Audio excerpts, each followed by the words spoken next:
worried, and we had to step to one side to let him pass. Yeah. They're also calling out tonight QBC there, potentially.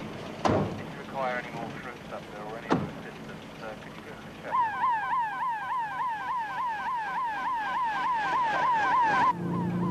I was badly injured. The stab was deep and long, about 5 inches. Part of my arm will always stay numb. But I suppose I'm lucky that I'm still alive. Indeed he was. Mike Dunnett looked like a minor injury at the time. He was nearly dead when he got to hospital. They thought it was only 50-50 he'd survive.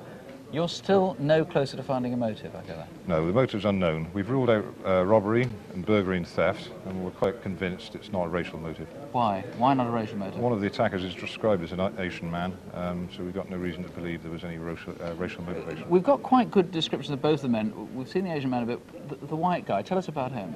The white man is described as being in his 30s, between 5'8" and 10 inches tall. He was wearing a navy top and navy jeans.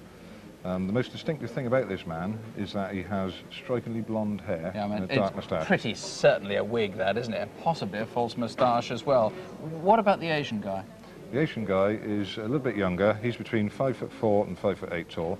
He was wearing a fawn-coloured jacket. Now, the Asian guy ran down Harley Street. You think that the white guy probably went through the grounds of Bath High School. Where would he have gone then? That's right. The two men were seen early in the afternoon, and we're quite sure that they were the same two men who carried out the attack. The white man would have escaped, we think, through the back of St James Park, up into a high school, and then into Lansdowne Crescent. OK, well, if you can help in any way, please ring us here on 0500 600 600, that's in the studio, or the number for the incident room at Bath Police Station, that's 0225 842 455. 0225 842 455. Well, we're getting some very interesting calls now. We've had calls on a lot of our reconstructions on Karen Hale's murder. Quite a lot of calls naming names, and somebody's found a purse very similar to hers in Ipswich, so that looks hopeful. On the Kent kidnaps, some very good calls too, with names and a military lead to follow up, and good calls on each of our 4 photocall cases, and on the yellow van that we wanted to find in connection with the Samantha Bissett murder. So it's all coming in at the moment. That's all we can say for now, but if you think you can help with any of our cases tonight, please do call. We'll be back at 11:20 after question time with Crimewatch Update. Incidentally, there is a Crimewatch file showing in more detail how the inquiries progress once we're off the air. That's a week on Tuesday, March 29th at 9:30 on BBC One.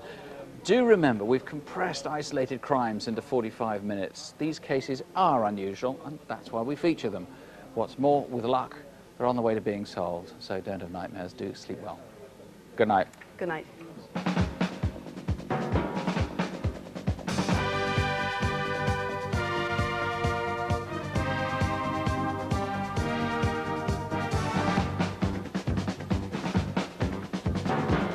You're up.